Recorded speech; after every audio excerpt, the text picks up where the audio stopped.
right, listen up. Raise your hand if you ever felt personally victimized by Maskne.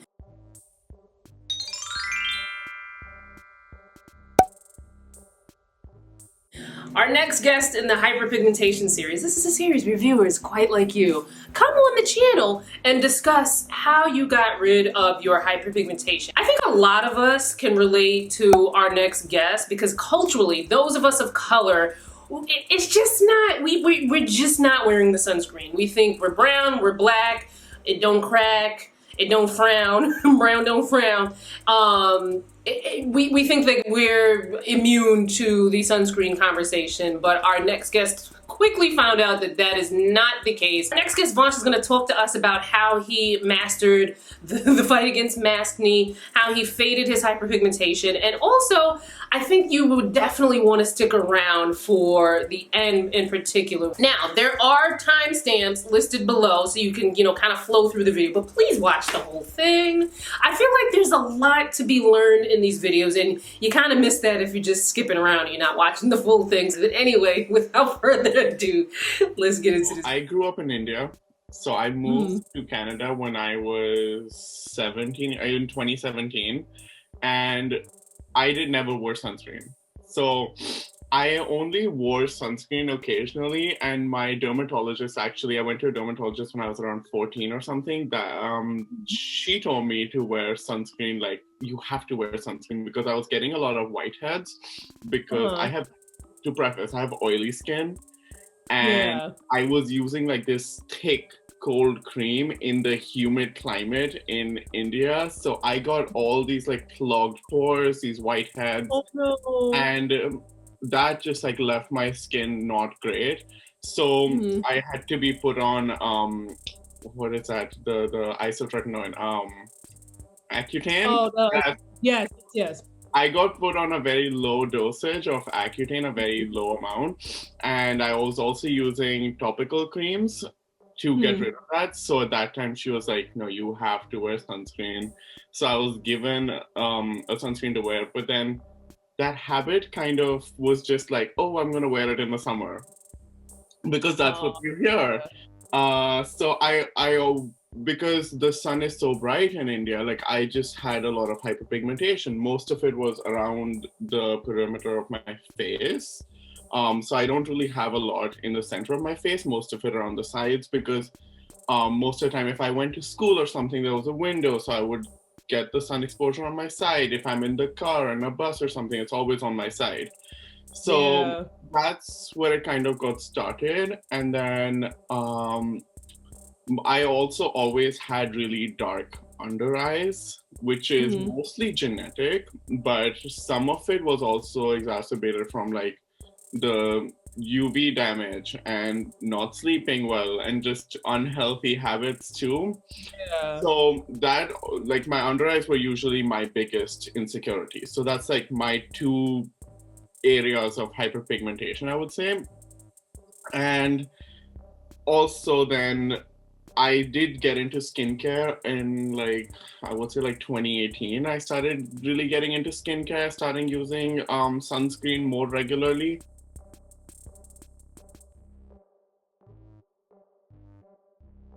But then quarantine hit and we had to wear masks, and Maskne, as we know, is...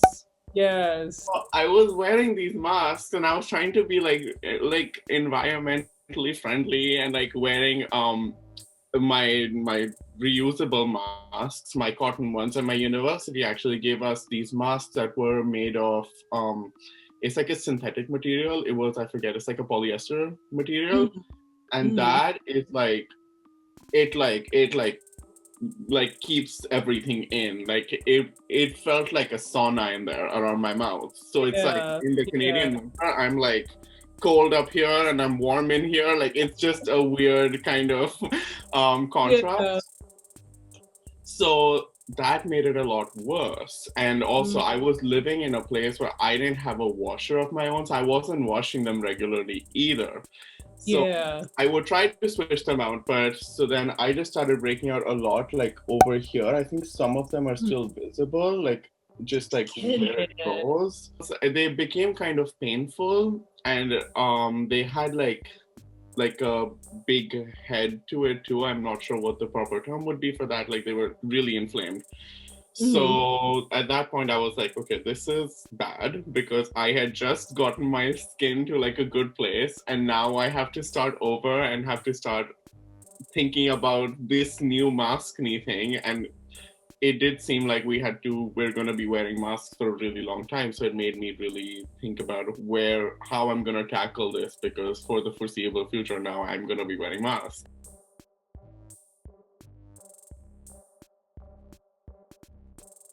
So at what point did you figure out, like, okay, this Maskne, this is too much.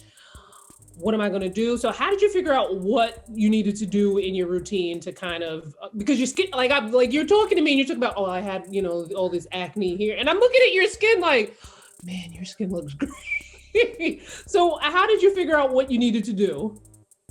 So when I started looking at skincare in like 2018, I kind of had figured out what I should be doing with my skin to make it, look better than what it was. And I felt like I had figured it out. And I felt like I was in a good place and my skin was looking great, in my opinion, at that point. But then when the Maskne stuff happened, it felt like I went 5 steps backward, and I went back to a point where I was never at. Because even growing up, like touchwood, I was never affected by acne during my puberty and stuff either. Like it wasn't really that big of a deal. Besides like the whitehead stuff, like that's when I had to get on Accutane. It wasn't about hormones. I was never affected by acne that much. So that was something that I never dealt with. And to finally get my skin in a good place and then go back to like something that people experience when they're like 15, it was weird for me. Yeah. So I was already watching a lot of influencers online, and I was already listening to a lot of people online. So the first person I ever watched was Susan Yara. Okay. And she always talked about, sunscreen, and she always talks about her melasma. And that conversation was always there, but I never paid attention too much to it. It was mostly about like, oh, how do I keep my oily skin in control? Because that was my biggest concern, really.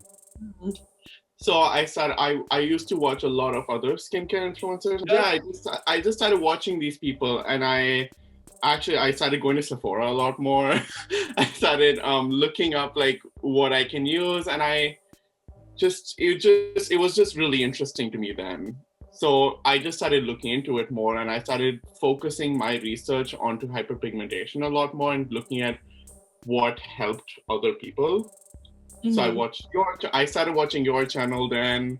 I've started watching Dr. Alexis Stevens. Love her. Oh my God. Listen, this is a Dr. Alexis Stevens stan house over here.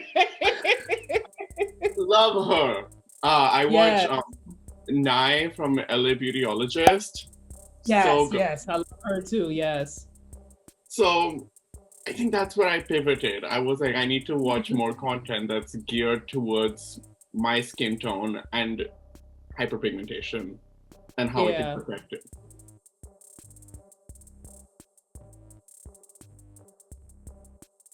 So what was your morning routine like when you were dealing with the hyperpigmentation? So my morning routine, so because the Canadian winter and summer in Toronto are so different, they kind of varied, because in the summer I would wash my face in the morning. I can't not wash my face in the morning, but in the winter I don't wash my face in the morning because my skin gets really dehydrated in the winter. But in the summer I'm great, and I need to mostly focus on like cleaning it up, whereas in the winter I'm focusing more on like giving it what it needs and replenishing everything.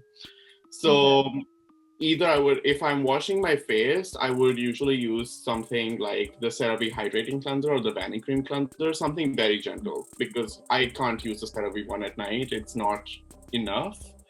Then I would usually, so this product. I have gone through like 6 bottles of it The brand is controversial, but Uh-oh. this was like my first vitamin C serum. And then I bought one bottle. It was expensive, but then I left it and I tried a bunch of other ones. And then I came back to it. It's the one by Sunday Riley. It's the CEO serum. Okay. It has What did THC. Sunday Riley do again? Oh, they have the fake reviews. Ooh. It's so good. It has 15% THC ascorbate, which and it has, I think, some glycolic. It does have a lot of fragrance, but I don't really care about that. But this one, when I started using it, it just changed my skin. For like, this was the one that I started using in like 2018. I used it for like a month or so, and I could visibly see a difference in my skin. And then I switched to like ethyl ascorbate, which did well for me, but I also used L-ascorbic acid. I really gave it a shot. I haven't used the SkinCeuticals one, but it doesn't do it for me. For some reason, I'm more, I think my skin reacts better to the derivatives more than L-ascorbic acid, which is fine. So this one has been really great. I think this is like my 5th or 6th bottle now. If I need my skin to be good, this is it. It can be slightly heavy in the winter at time, in the summer, because it's a creamy serum, but it's really good. I have put my friends on it too. My friend who is also brown, who also had some hyperpigmentation, she has also seen great results from it. So it's one to try. It is really expensive, so like I wouldn't really, break the bank, or like I wouldn't really take out a line of credit for this. I would just do this. I would if I felt like it, if it's winter, I would use like a more hydrating serum or like an oil or something. So I did I use this one, which is like doubling up on vitamin C, which I don't know if a lot of people can handle, but my skin has been fine with it. I use the Biossance, the vitamin C. It's really lightweight and it's got squalane in it, so it's like it really calms down my skin as well. It's pretty good. And then in the morning, I would use like a gel cream usually. So back then I would have used like something like a Neutrogena Hydro Boost, but then once this one launched, I haven't gone back. Like I used the I love that one. Yes. Another one that helped with my maskne like crazy, like this one, like if I'm wearing a mask for really long, I have to wear this one. And I'll sometimes even mix my oil in it. It's the Naturium, the niacinamide 5% gel. I really tried using a niacinamide serum. I don't really think I needed it, but I did it because everyone was talking about it. Everyone else, The thing with niacinamide, it's in so much stuff already, so you're probably already reaping the benefits in something that you're using, Yeah, so I used something like this one too. This is by Beauty of Joseon. It's their ginseng essence water. It has like how much? 2% niacinamide. Okay. Oh no, I thought you were saying it was $2. I was like, what? I wish. That would be great for my wallet. But I use this in the morning and it's so hydrating. Now I use this in the morning and it gives me like niacinamide. Why do I need a serum for it? It's great. I use this, it's plenty of niacinamide. How much more do I need? If I'm feeling particularly dry, I'll add this one, the Haru Haru Wonder Toner. Okay. It's like black rice ferment extract and like a couple other things in there, which is super hydrating and it's like layerable, which is great. So I kind of have my like how I look at my skincare is I have my long-term goals, which would be more like hyperpigmentation or like controlling my oil or something. And then I have my short-term goals where I'm like, I will look at my skin every day in the morning and see what I need to do. So I have my base routine, which addresses my long-term goals. And then every day I'll add something which addresses my short-term or like the goal for the day. Smart. What sunscreen do you typically use during the day? Like both in the summer and the winter? I recently discovered this one. So I used to use one which is from India. I actually ran out of it because I haven't been able to go back home. It's called Photostable. It's kind of thick, but it's got the newer filters and it's pretty good. But I Yeah. recently discovered this one, the Biore UV Aqua Rich. Wait. Beautiful. Wait. That's a good one. Yeah. So good. I was having Maskne. I was trying to use something that would more like calm my skin down because I had heard that chemical sunscreen could be slightly irritating. I don't think it was for me, but just to be careful, I used this one, the First Aid Beauty, the mineral one.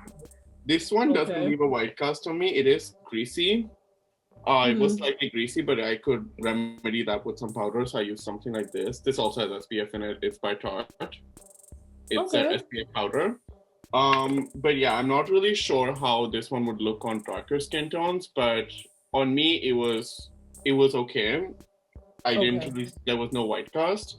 So under my mask and stuff, I would wear that and just reapply. It's tinted, so it was fine. Yeah, so that was my morning routine. Yeah.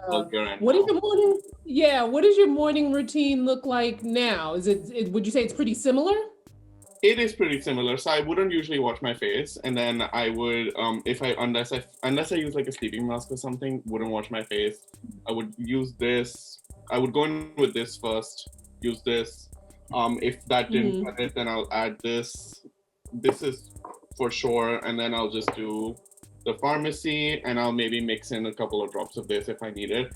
I also have some other hydrating serums, so if I'm feeling more dry or something, then I'll add those in. So like I use Glow Recipes niacinamide drops if I want to look more glowy.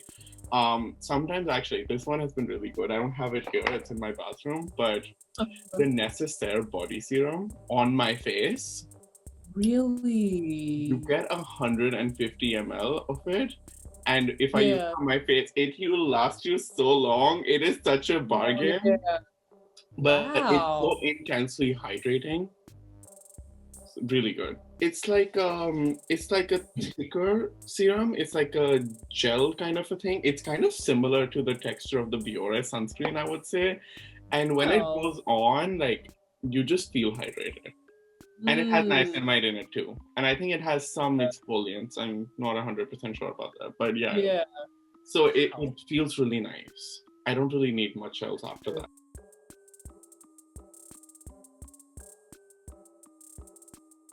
So nighttime is when I would mostly address more of the hyperpigmentation stuff. So I would double cleanse, always. Pharmacy, green clean, stand like pretty good. Then I follow it up with a water-based cleanser. So I have a couple water-based cleansers for the night because I love hoarding skincare. And then I'll just see how my skin feels. So there's not one that I use consistently. My favorites would be like the Cetaphil wash. Standard, amazing. I've been using it since I was like 12 or something. The Exfoliate Kate Somerville Exfoliate wash, really good. Or I might go for like a salicylic acid face wash or something. I really need it. So that I would use the Inkey-List one probably for that.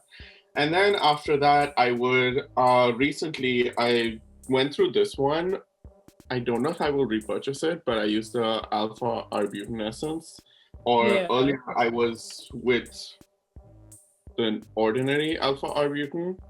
But I actually went through like 5 or 6 of these and I didn't really see a difference. That particular active, I feel like it needs something else. Like it's not very like. So that's what I'm getting at. Like I added this. The tranexamic acid. Tranexamic acid, yes. Beautiful. Yes. This one, I hate the texture of it. It's sticky. It's like a gel, so it's like sticky and it doesn't really feel great on my face. But I think when I was dealing with my Maskne marks, because I started getting rid of my marks with my acne with just Paula's Choice, or I also use this one. This one I've been using since like 2018. It's really good. It has a lot of fragrance in it. The Caudalie Vino Pure serum. Scented, but does the job. It has niacinamide, salicylic acid, does the job well. So my acne kind of started getting into control. I also switched to disposable masks, so that really helped. I wouldn't really wear it more than like 2 or 3 hours. So then the task was to just get rid of my acne marks because I became regular more with salicylic acid and like I wasn't really getting more breakouts because of the mask switching. So I got this one first. And this one really helped with my marks. I think initially my marks were pretty prominent, but I think after like, I would say about 2.5 to 3 months of using this, I think I went through two of these in that much time. It was significantly lesser. Like I think I shared pictures with you in my initial video, and most of it is I will give it to this product. Okay. And that probably like $8, which is probably what, $7, $8, $9 Canadian? Which is what was so crazy to me, that like I didn't have to spend so much on it, and it did the job. And then after that one, I tried this one, the Naturium tranexamic acid. Oh, I didn't know they did one. Okay. They have a lot of topical acids, and this was one of them. This one, the texture is a lot nicer, so much better. It's very light, and it's like you can layer other things on top of it, like sinks in and you don't feel it. But I will say my hyperpigmentation was a lot less after I was done with the Inky List and I got on the Naturium one. So I don't really know what results I got from it, but I know that the ingredient works. Yeah. I will preface it. But I still have some amount of discoloration. I was like, okay, you know what? Let's get something that actually works. So now I'm using the SkinCeuticals Discoloration Defense. Okay. So I've only been using this for about 2 weeks or so. Haven't seen anything, but it feels really nice. Feels really great. So, we'll see. Yes. Then after that, at night I like to layer up because I'm just gonna go to bed, and I generally do my skincare routine at night, like 3 hours before bed, 2 hours before bed, so that I just wanted to absorb before I lay down, because I don't want everything to just be on my pillow, because then I also break out from that. Yeah. When I just go to bed right after putting everything on, it just becomes super occlusive and it just makes me break out more, so I don't want to do that. I used this. It was really good for like calming down inflamed skin. It's by Neod. It's the modulating glucosides. Oh, I have yet to try anything from that brand. Love it. Nice. Love this brand. I think if anybody is using The Ordinary and you have the budget to go higher, ditch The Ordinary and come on to Neod, because this is where it's at. I don't know why Decium doesn't market this brand more, because The Ordinary is like, I have used so many products from The Ordinary. I haven't seen anything. I'm not gonna lie, I don't like it. Yeah. I don't really think I've seen anything from it ever. I just remembered, I love this one. This is something that really helped me keep my Maskne in control. So I don't really like using a high percentage niacinamide anymore, but when I was having Maskne, I hated the Ordinary one. Texture was awful. So I went to the Naturium one, 12%. It's a high percentage, but it did the job. I really liked it, so I used this at night. At that period of time, now I don't. At night, actually, I don't have it here. It's in my bathroom, but I use the Honest Beauty Hydrogel Cream. Simple, bare bones. It has squalane in it. It is great. I love it. I even use that as an eye cream. I use that as my eye cream during the day. Yeah. It's so simple. It feels so nice. I don't feel suffocated under it, and it's amazing. I did actually do 2 masks every week.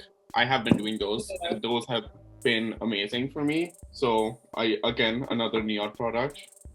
Okay, I gotta get to this. Okay. It's like, the Indian healing Aztec clay mask and the glam glow mask.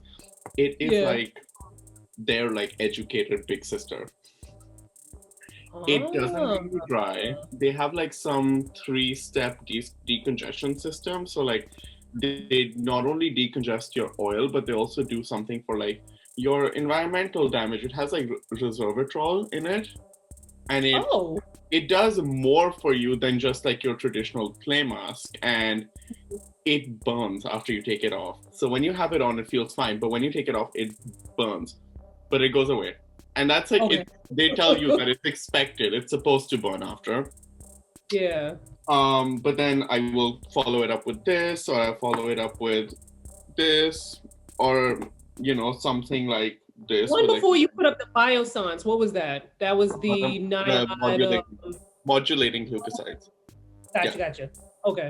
This one's also really good. It has ceramides in it. It's super cheap. It's by Holica.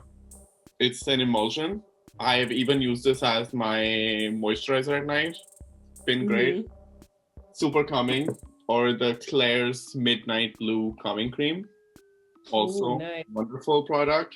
So yeah, the stinging goes away, but then you feel like you're decongested and clean, but you're not stripped. Because I used to use a Glam Glow mask. I used to feel like everything was gone. But with this one, I still feel hydrated and like nice and like nice. So that's great. So I do that one and this one. I will show you something after I show you the product. You'll like it. It's the Kate Somerville Exfoliate. Nice. My favorite product ever. I used to use all of the exfoliants, like the ordinary 7% glycolic tonings. I even use that AHA, BHA mask. Never again. Yeah. I have 2 of those inside, but I'm never using that again. This one, she'll give you everything. Really? It has lactic acid. It has, I think, pineapple and papaya enzymes. It has BHA. It even has like little silica beads, which are so like tiny that they're not abrasive. They're not like your cyanides, but it gives you all types of exfoliation. How often would you use the exfoliate? Once a week. Once a week, okay. That's all. I don't usually use another exfoliant like an AHA or something. I will just use my Paula's Choice every other day. But when I like once a week, just to like help with resurfacing, exfoliate, and it's so easy to use. She formulated it for you to use it in the shower for like 2 minutes. It's never gone into my eyes. It's never done anything. For 2 minutes while I have my conditioner on, I will just leave this on, and then I've even left it on for longer. Actually, it hasn't really done much. Like in the sense of like burning or something. It's a beautiful product, and it's so easy to incorporate in my routine. It's great. Now I will show you what you like. Yesterday I had not yesterday, 2 days ago I did pictures because I'm graduating this year. And congratulations! Thank you. So I did my graduation pictures 2 days ago, and they came in yesterday. We get to bring a prop, and the Kate Somerville was my prop along with a bottle of alcohol. Oh my God! I don't know what sound just came out of my mouth, but OMG. Are you on Instagram or anything like that? Yes, I am. Wow, I like your style. You're gonna be a great follow. So you guys, I'm gonna put his Instagram up, so if you want to give him a follow, make sure you go and follow him.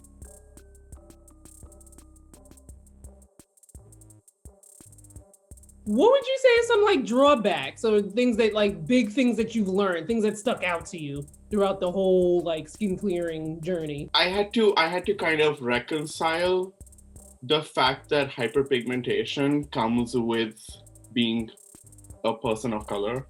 It is a part of my identity, and a lot of times I would look at myself in the mirror and feel really insecure about it, and I would beat myself up over it. But I have to realize that we live in a society where there are Eurocentric standards of beauty, and I have fought so hard for all of my identities, and this is something I cannot change about myself. Like, I will get hyperpigmentation, I will look a certain, I will have dark under eyes.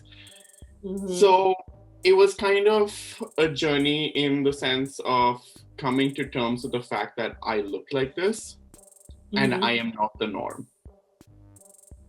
And reconciling the fact that it is okay to be me because this is my identity and I will fight for my identity. Nothing is gonna help me change what I look like or where I was born or something like that. So at the end of the day, I think I can use all these products, but whatever discoloration I have or whatever my skin might look like, which comes with my identity and my heritage and my being Indian, can't change it, have to accept it, and I have to be proud of it.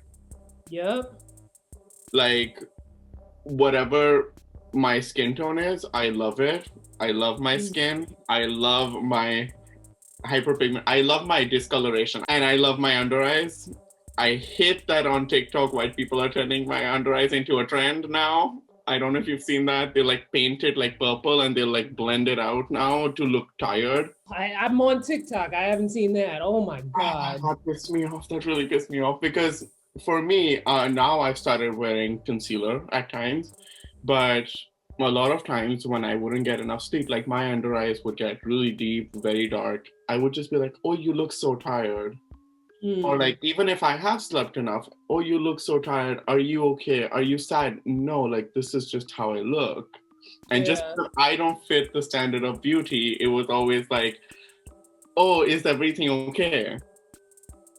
Yes, everything is okay. I just look like this. Like, so it kind of annoys me when people kind of take these things that we have struggled with and have had to deal with our entire lives and turn it into a trend because now it's trendy because a white person is doing it. I'm sorry. Like, I will not get behind that. And wasn't that amazing? I would love to continue this series. I wish to do 2 of them a month. And the only way that I can do that is to have viewers quite like yourself come on the channel and talk to me about your hyperpigmentation, or maybe you have rosacea, or maybe you have hypopigmentation. I'll leave information in the description box on how you can contact me to be on the channel. Thanks so much again to Vansh for coming on the channel and talking to us about his hyperpigmentation. If you want to follow him, I will leave the links to his Instagram in the description box. Follow me on social because, you know, that information will also be in the description box, and I'll see you fine folks in my next video. Bye guys.